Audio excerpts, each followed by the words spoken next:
Hi, welcome back to gold channel. இன்றைக்கி September 13ஆம் தேதி காலை நிலவரப்படி தங்கம் விலை எப்படி இருக்குது, சர்வதேச அளவில் இன்றைக்கி விலை குறைய ஏதேனும் வாய்ப்புகள் இருக்குதா அப்படிங்கிறத பற்றி பார்த்துடலாம். நேற்றுக்கு வந்துட்டு 22 கேரட் ஆபரண தங்கம் ஒரு கிராமுக்கு 90 ரூபாய் அதிகரித்து 10,240 அப்படிங்கிற புதிய உச்சத்தில் வந்து விற்பனை ஆகிட்டு வருது.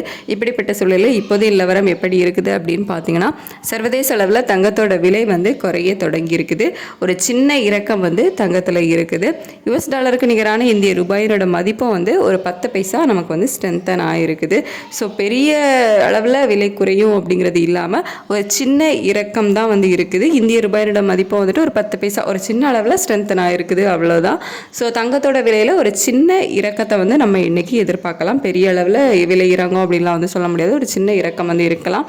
விலை ஏற்றம் இருக்கும்போது பார்த்திங்க அப்படின்னா 80 ரூபா, 90 ரூபா, 100 ரூபாய்க்கு மேலே வந்து விலை ஏற்றம் இருக்குது. விலை குறையும் போது ரொம்ப கம்மியான அளவில் தான் விலை குறைவு வந்து இருக்குது. ஸோ இன்றைக்கும் அதே மாதிரி ஒரு 50 ரூபாக்குள்ள, ஒரு 20 ரூபாயிலேருந்து ஒரு 50 ரூபாக்குள்ள ஒரு சின்ன விலை இறக்கம் வந்து இன்றைக்கி இருப்பதற்கான வாய்ப்புகள் வந்து இருக்குது.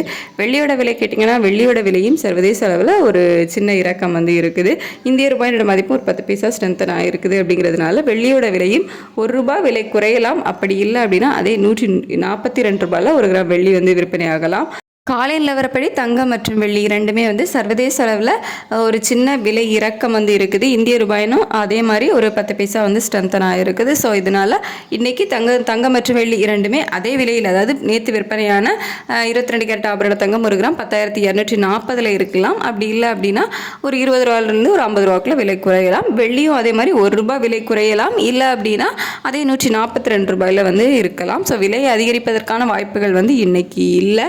ஸோ ஒரு சின்ன விலை இறக்கத்தை வந்து நம்ம எதிர்பார்க்கலாம். இந்த விலை இறக்கம் வந்து கண்டினியூ ஆகுமா அப்படின்னு சொல்லிட்டு அதுக்கப்புறம் நிலவரம் எப்படி இருக்குது அப்படிங்கிறத பொறுத்து தான் வந்து நம்ம அப்டேட் பண்ண முடியும். இப்போதைய நிலவரம் வந்து இப்படி தான் இருக்குது. ரேட் ஃபிக்ஸ் ஆகிறதுக்கு இன்னும் 1 மணி நேரம் கிட்ட டைம் இருக்குது. ஸோ அதில் வந்துட்டு இதில் இருந்து ஒரு சின்ன அப் அண்ட் டவுன் மாறுவதற்கான வாய்ப்புகளும் வந்து இருக்குது. ஸோ இப்போதைய நிலவரத்தை தான் நம்ம வந்து சொல்லியிருக்கோம்.